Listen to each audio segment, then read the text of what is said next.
ముఖ్యమంత్రి భాష మార్చుకోవాలంటూ మాజీ మంత్రి తలసాని శ్రీనివాస్ యాదవ్ హితవు పలికారు. మీకంటే మాకు బూతులు ఎక్కువే వస్తాయని, కానీ సంస్కారం అడ్డొస్తోందన్నారు.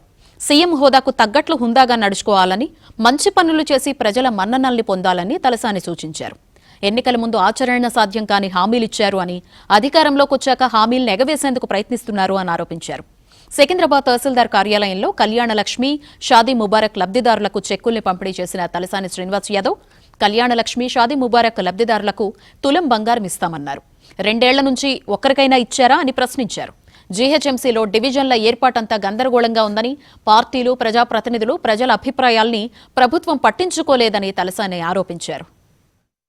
ఈ లిమిటేషన్ ప్రాపర్గా లేదు అని చెప్పేసి మనం దేవాన్ని చెప్పినాం, కౌన్సిల్లో కూడా చెప్పినాం. వాళ్ళు హరీబరీగా ఎందుకు చేస్తున్నారో మనకైతే అర్థం అయ్యే పరిస్థితి లేదు. మోండా మార్కెట్ తీసుకుపోయి మల్కాజిగిరిలో కలుపుతాడు, ప్రకాష్ నగర్ తీసుకుపోయి మల్కాజిగిరిలో కలుపుతాడు. అసలు ఎక్కడ పోతుండ్రు ఏంది? సికింద్రాబాద్ జోనల్ ఆఫీస్ ఉంది, ఇక్కడ జోనల్ ఆఫీసే మోండా మార్కెట్ పరిధిలో, దాన్ని తీసుకుపోయి మల్కాజిగిరిలో కలుపుతారు. కాబట్టి మీ హరిబరి ఏందో, మీ తొందరపాట్లు ఏందో, మీ లెక్కలేందో, మీ పత్రాలేందో ఎవరికి అర్థమవుతుంది. ఎట్లా అయిపోయిందంటే ఇక మా రాజ్యం ఉన్నది మా ఇష్టం ఉన్నట్టు చేసుకుంటాం. బట్ ఇది ఏంటంటే కొన్ని రోజుల పాటు నడుస్తుంది ఏదైనా. బట్ మళ్ళీ సందర్భం వచ్చిందనుకో ఇదే ప్రజలు పడ్డకేసి కొడతారు, అది గుర్తుంచుకోవాలి. ఇప్పుడు ఆ ఎంఆర్ఓ గారు నాడు వాళ్ళు ఏమడుగుతారు అడగండి. సార్ కాలి మీరు చెక్ ఒకటి ఇచ్చిపోతున్నారు, మరి తులం బంగారం ఏదని అడుగుతారు. మేము చెప్పేది కాదు.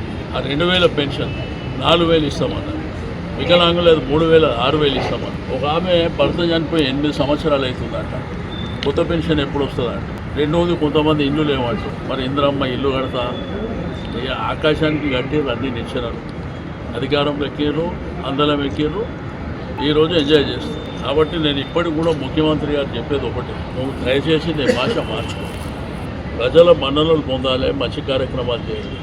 భాష ఏంది? ఇప్పుడు గలీజ్ మాటలు మాట్లాడాలని నీకు ఒప్పుకుంటూ వస్తాయి.